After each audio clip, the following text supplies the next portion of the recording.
ಜಗತ್ತಲ್ಲಿ ಸಂಚಲನ ಸೃಷ್ಟಿಸಿದ B2 ಬಾಂಬರ್ ಭಾರತದ ಬಳಿ ಯಾಕಿಲ್ಲ? B2 ಬೇರೆ ಅಸ್ತ್ರ ಏನು? ಭಾರತ ಮತ್ತು ಚೀನಾದ ನಿದ್ದೆಗೆಡಿಸಿದೆ ಘಾತಕ್. ವಿಜಯ ಕರ್ನಾಟಕ ವೀಕ್ಷಕರಿಗೆ ಸ್ವಾಗತ. ನಾನು ಶಂಕರ್ನಾಥ್ ಹೆತ್ತು.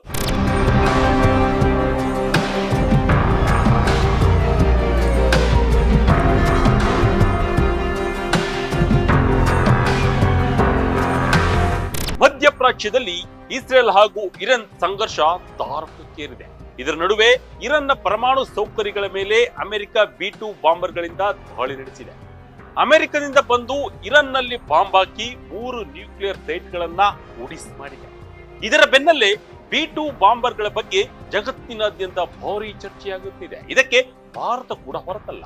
ಈ ದಾಳಿ ನಡೆದ ಬಳಿಕ B2 ಬಾಂಬರ್ಗಳಂದ್ರೇನು, ಯಾರಿಗೂ ಕಾಣದ ಭೂತದ ರೀತಿ ಸ್ಟೆಲ್ತ್ ಬಾಂಬರ್ಗಳು ಕೇವಲ ಅಮೆರಿಕದ ಬಳಿ ಮಾತ್ರ ಇದೆಯಾ, ಅದು ಯಾಕೆ ಅಷ್ಟೊಂದು ಪ್ರಮುಖ ಎಂಬ ಪ್ರಶ್ನೆಗಳು ಮೂಡುತ್ತಿವೆ.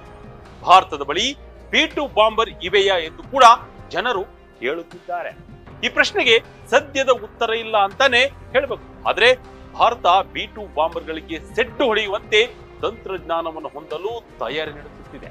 ಅದಕ್ಕಾಗಿ ಘಾತಕ್ ಎಂಬ ಬ್ರಹ್ಮಾಸ್ತ್ರವನ್ನ ರೆಡಿ ಮಾಡುತ್ತಿದೆ. ಇದು ಈಗಾಗಲೇ ಪಾಕಿಸ್ತಾನ ಹಾಗೂ ಚೀನಾಗೆ ನಿದ್ದೆಗೆಡಿಸಿದೆ. ಹಾಗಾದ್ರೆ ಬನ್ನಿ, ಏನದು ಘಾತಕ್ B2 ಬಾಂಬ್ ವಿಚಾರದಲ್ಲಿ ಭಾರತದ ನಡೆಯೇನು? B2 ಸ್ಟೆಲ್ತ್ ಬಾಂಬರ್ಗಳು ಭಾರತದ ಬಳಿ ಯಾಕಿಲ್ಲ ಎಂಬುದನ್ನ ಇಲ್ಲಿ ಡೀಟೇಲ್ ಆಗಿ ನೋಡೋಣ ಬನ್ನಿ.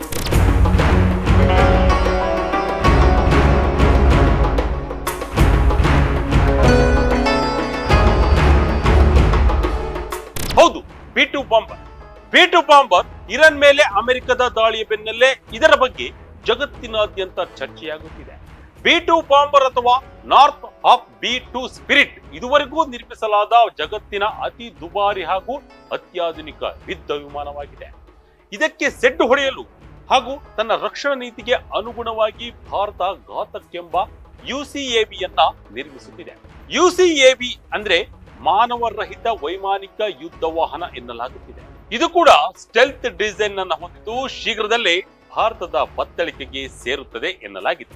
DRDO ಘಾತಕ್ ಅನ್ನ ಅಭಿವೃದ್ಧಿಪಡಿಸುತ್ತಿರುವುದು ಚೀನಾ ಹಾಗೂ ಪಾಕಿಸ್ತಾನಕ್ಕೆ ನಡುಕ ಸೃಷ್ಟಿಸಿದೆ.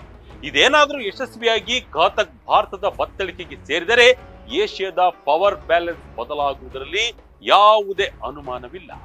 ರಕ್ಷಣಾ ತಜ್ಞರು ಘಾತಕ್ ಅನ್ನ ಗೇಮ್ ಚೇಂಜರ್ ಆಗಿ ನೋಡುತ್ತಿದ್ದು ಇದರ ಸಾಮರ್ಥ್ಯವನ್ನ ಹೆಚ್ಚಿಸುವಂತೆ DRDOಗೆ ಆಗ್ರಹಿಸುತ್ತಿದ್ದಾರೆ. 50 ಟನ್ ಸಾಮರ್ಥ್ಯದ ಸ್ಟೆಲ್ತ್ ಬಾಂಬರ್ ಮಾಡಿ ಎಂಬ ಆಗ್ರಹ ಕೂಡ ಕೇಳಿ ಬಂದಿದ್ದು 2040ರ ಹೊತ್ತಿಗೆ ಭಾರತೀಯ ರಕ್ಷಣಾ ಕೋಟೆಗೆ ಇದು ಸೇರುವ ನಿರೀಕ್ಷೆ ಇದೆ. B2 ನಂತೆ ಸ್ಟೆಲ್ತ್ ಡಿಸೈನ್ ನ ಘಾತಕ್ ವಿಶೇಷವೇನು?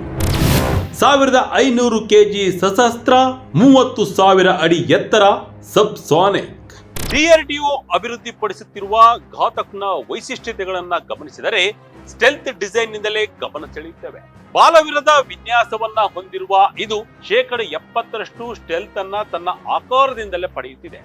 ಉಳಿದ 30% ರಾಡರ್ ಅಬ್ಸರ್ವ್ ಮೆಟೀರಿಯಲ್ ಹಾಗೂ ಕೋಟಿಂಗ್ಸ್ ನಿಂದ ರಾಡರ್ ಕ್ರಾಸ್ ಸೆಕ್ಷನ್ ಅನ್ನ ಕಡಿಮೆ ಮಾಡುತ್ತದೆ. Kaveri turbo fan dry engine ಅನ್ನ ಕೂಡ ಹೊಂದಿದ್ದು 1,500 kg ಬಾಂಬ್ಗಳನ್ನ ಕ್ಷಿಪಣಿಗಳನ್ನ ಹೊತ್ತುಕೊಂಡು ಶತ್ರುಗಳ ರಾಡರ್ಗೆ ಕಾಣದಂತೆ ಗುರಿಗಳನ್ನ ಹೊಡೆದುಡಿಸುವ ಸಾಮರ್ಥ್ಯವನ್ನ ಹೊಂದಿರಲಿದೆ. ಅತ್ಯಾಧುನಿಕ ವಾರ್ಫೇರ್ ಟೆಕ್ನಾಲಜಿಯನ್ನ ಇದು ಹೊಂದಿದ್ದು 30,000 ಅಡಿಯಲ್ಲಿ ಹಾರಾಟದ ಸಾಮರ್ಥ್ಯವನ್ನು ಹೊಂದಿದೆ. 15 ಟನ್ ತೂಕ ಇರುವ ಘಾತಕ್ ಸಬ್ಸಾನಿಕ್ ವೇಗದಲ್ಲಿ ತೆರಳಲಿದೆ. ಪ್ರಮುಖವಾಗಿ ಇದು ಮಾನವರಹಿತ ಟೆಕ್ನಾಲಜಿ ಹೊಂದಿದ್ದು AMCA ಹಾಗೂ ಸುಖೋಯ್ ವಿಮಾನಗಳ ಜೊತೆಗೆ ವಿವಿಧ ಆಪರೇಷನ್ಗಳಲ್ಲಿ ಬಳಸಲು DRDO ಯೋಜನೆ ಹಾಕಿಕೊಂಡಿದೆ. ಅಮೆರಿಕದ B2 ಸ್ಟೆಲ್ತ್ ಬಾಂಬರ್ ಯಾಕೆ ಸ್ಪೆಷಲ್? ಇದನ್ನು ಗೋಸ್ಟ್ ಎಂದು ಜಗತ್ತು ಕರೆಯೋದ್ಯಾಕೆ? B2 ಸ್ಪಿರಿಟ್ ಯುದ್ಧ ವಿಮಾನ ಆಧುನಿಕ ಸೇನಾ ಎಂಜಿನಿಯರಿಂಗ್ ಅದ್ಭುತ ಅಂದ್ರೆ ತಪ್ಪಾಗಲ್ಲ.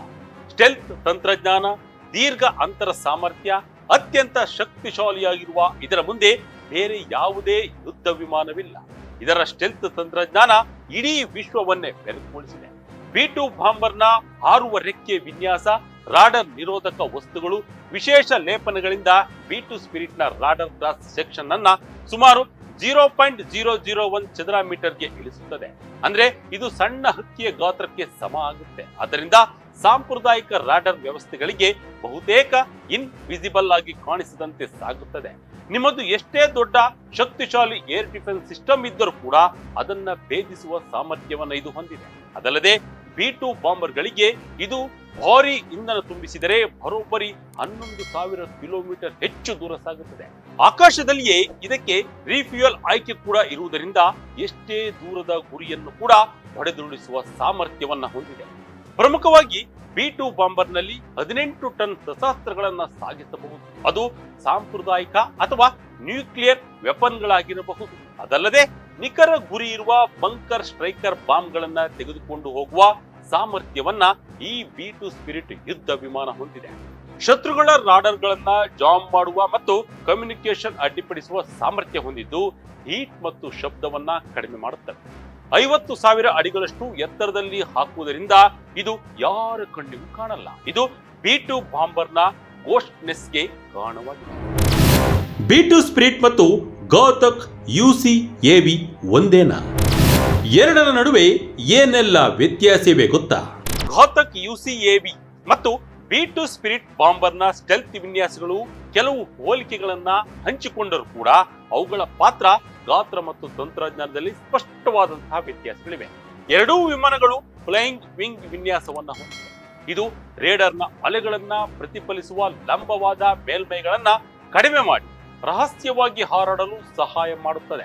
ಹಾಗೆಯೇ ಎರಡೂ ವಿಮಾನಗಳು ತಮ್ಮ ಶಸ್ತ್ರಾಸ್ತ್ರಗಳನ್ನ ಹೊರಗೆ ಕಾಣದಂತೆ ವಿಮಾನದ ಒಳಗೆ ಇರಿಸಿಕೊಳ್ಳುತ್ತವೆ. ಇದರಿಂದ ರೇಡರ್ ಸಿಗ್ನಲ್ಗಳಿಂದ ಪಾರಾಗಬಹುದು.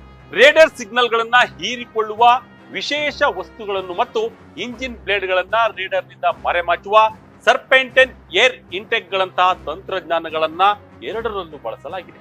ಇಷ್ಟೊಂದು ಸಾಮ್ಯತೆಗಳಿರುವ ಎರಡು ಅಸ್ತ್ರಗಳ ನಡುವಿನ ಪ್ರಮುಖ ವ್ಯತ್ಯಾಸವೇನೆಂದರೆ ಅವುಗಳ ಗಾತ್ರ ಮತ್ತು ಉದ್ದೇಶ.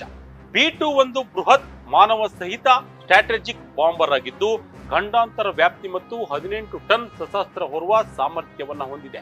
ಇದಕ್ಕೆ ಪ್ರತಿಯಾಗಿ ಘಾತಕ್ ಒಂದು ಸಣ್ಣ ಮಾನವರಹಿತ ಯುದ್ಧ ವಿಮಾನವಾಗಿದ್ದು ಪ್ರಾದೇಶಿಕ ಕಾರ್ಯಾಚರಣೆಗಳಿಗಾಗಿ ವಿನ್ಯಾಸಗೊಳಿಸಲಾಗಿದೆ. ಮತ್ತೆ ಸುಮಾರು 1.5 ಟನ್ ಪೆಲೋಡ್ ಸಾಮರ್ಥ್ಯ ಹೊಂದಿದೆ.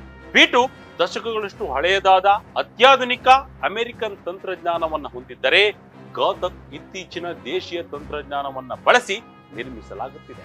ಸಾರಾಂಶದಲ್ಲಿ ಘಾತಕ್ನ ವಿನ್ಯಾಸವು B2ನ ಪರಿಕಲ್ಪನೆಯಿಂದ ಸ್ಫೂರ್ತಿ ಪಡೆದಿದ್ದರೂ ಇದನ್ನು ಭಾರತದ ನಿರ್ದಿಷ್ಟ ಅಗತ್ಯಗಳಿಗಾಗಿ ಅಳವಡಿಸಲಾಗಿದೆ. ಇದು ಸ್ಟೆಲ್ತ್, ಸ್ವಾಯತ್ತತೆ ಮತ್ತು ವೆಚ್ಚದ ನಡುವೆ ಸಮತೋಲನ ಸಾಧಿಸುವ ಗುರಿ ಹೊಂದಿದೆ.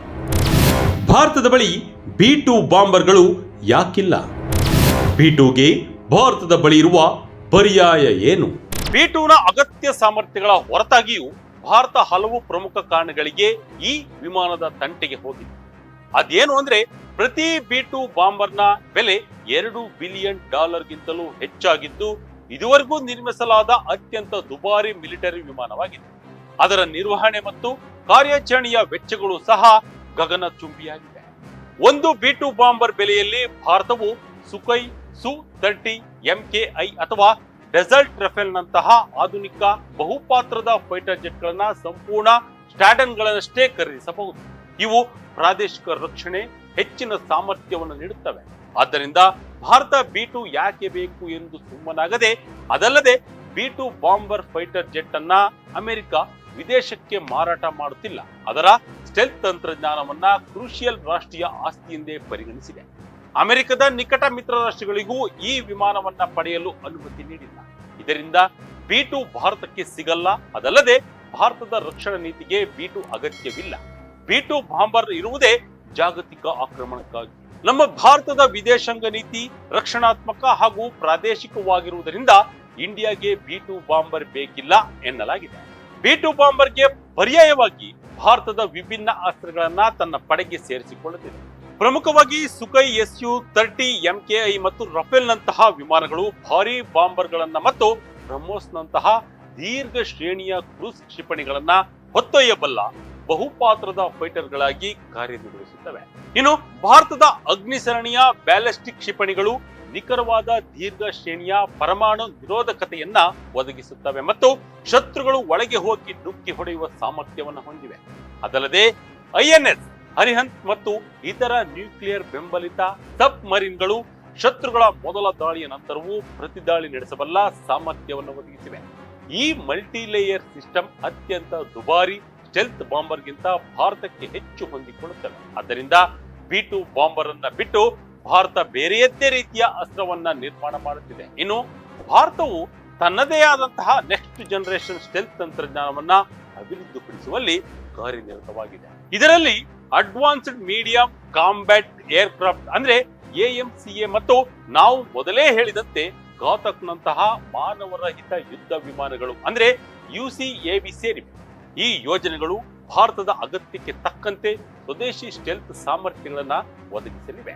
ಇದು ಭಾರತದ ವಾಯುಶಕ್ತಿಯು ಹೆಚ್ಚು ಸ್ವದೇಶಿಯಾಗುತ್ತಿರುವ ಭವಿಷ್ಯವನ್ನ ಸೂಚಿಸುತ್ತದೆ. ಚೀನಾ ರಷ್ಯಾದಿಂದಲೂ ಸ್ಟೆಲ್ತ್ ಬಾಂಬರ್ ಅಭಿವೃದ್ಧಿ. ಬಾಂಬರ್ನಲ್ಲಿ ಮುಗಿಯುತ್ತ ಅಮೆರಿಕದ ಏಕಸೌಮ್ಯ. ಇನ್ನು ಸದ್ಯ ಅಮೆರಿಕದ ಬಳಿ ಮಾತ್ರ B2 ಸ್ಪಿರಿಟ್ ಫೈಟರ್ ಜೆಟ್ ಇದೆ. ಚೀನಾ ಮತ್ತು ರಷ್ಯಾ ತನ್ನದೇ ಆದಂತಹ ಸ್ಟೆಲ್ತ್ ಬಾಂಬರ್ಗಳನ್ನು ಹೊಂದಲು ಪ್ರಯತ್ನಿಸುತ್ತಿವೆ, ಆದರೆ ಇದುವರೆಗೂ ಯಶಸ್ವಿಯಾಗಿದೆ. ಚೀನಾ ತನ್ನದೇ ಆದ ಸ್ಟೆಲ್ತ್ ಬಾಂಬರ್ ಕ್ಲಿಯಾನ್ H-20 ಎಂಬ ಫೈಟರ್ ಜೆಟ್ ಅನ್ನ ಅಭಿವೃದ್ಧಿಪಡಿಸುತ್ತಿದೆ.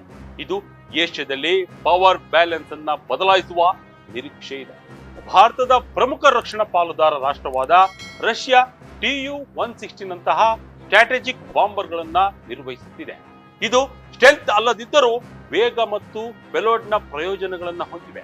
ಅದಲ್ಲದೆ ಟ್ಯುಪೋಲೆವ್ ಪಾಕ್ಡಾ ಎಂಬ ಸ್ಟೆಲ್ತ್ ಬಾಂಬರ್ ಅನ್ನು ಕೂಡ ರಷ್ಯಾ ಅಭಿವೃದ್ಧಿಪಡಿಸುತ್ತಿದೆ. ಚೀನಾ ಹಾಗೂ ರಷ್ಯಾ ಏನಾದ್ರೂ ಸ್ಟೆಲ್ತ್ ಬಾಂಬರ್ಗಳ ಅಭಿವೃದ್ಧಿಯಲ್ಲಿ ಸಕ್ಸಸ್ ಕಂಡ್ರೆ ಅಮೆರಿಕದ ಏಕಸ್ವಾಮ್ಯ ಮುಗಿದು ಇಡೀ ವಿಶ್ವಕ್ಕೆ ಸ್ಟೆಲ್ತ್ ಬಾಂಬರ್ಗಳು ಸಿಗುತ್ತವೆ. ಭಾರತ ಕೂಡ ತನ್ನ ಅವತ್ತಿನ ಪರಿಸ್ಥಿತಿ ನೋಡಿಕೊಂಡು ರಷ್ಯಾದಿಂದ ಸ್ಟೆಲ್ತ್ ಬಾಂಬರ್ ಅನ್ನ ಖರೀದಿಸಬಹುದು.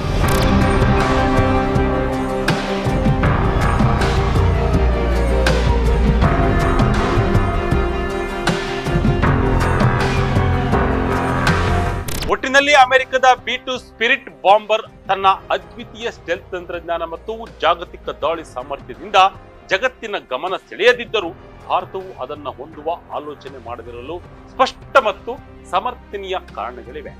ಅದರ ಬದಲಾಗಿ ತನ್ನ ರಕ್ಷಣಾ ನೀತಿಗೆ ತಕ್ಕಂತೆ ಘಾತಕನ್ನ ಅಭಿವೃದ್ಧಿಪಡಿಸುತ್ತಿದ್ದು, ಇದೇನಾದರೂ ವಾಸ್ತವ ರೂಪ ಪಡೆದರೆ ಭಾರತವನ್ನ ರಕ್ಷಣಾ ಕ್ಷೇತ್ರದಲ್ಲಿ ಶತ್ರುಗಳಿಗಿಂತ ಒಂದು ಹೆಜ್ಜೆ ಮುಂದೆ ಇರಿಸುವಲ್ಲಿ ಯಾವುದೇ ಅನುಮಾನವಿಲ್ಲ. ಇದಾಗಿತ್ತು ಈ ಕ್ಷಣದ ವಿಜಯ ಕರ್ನಾಟಕದ ಇಂಟ್ರೆಸ್ಟಿಂಗ್ ಸ್ಟೋರಿ. ಇದೇ ರೀತಿಯ ಸ್ಟೋರಿಗಾಗಿ Vijaya Karnataka website, YouTube channel, Facebook channel follow ಮಾಡ್ತಾ ಇರಿ. ಧನ್ಯವಾದಗಳು.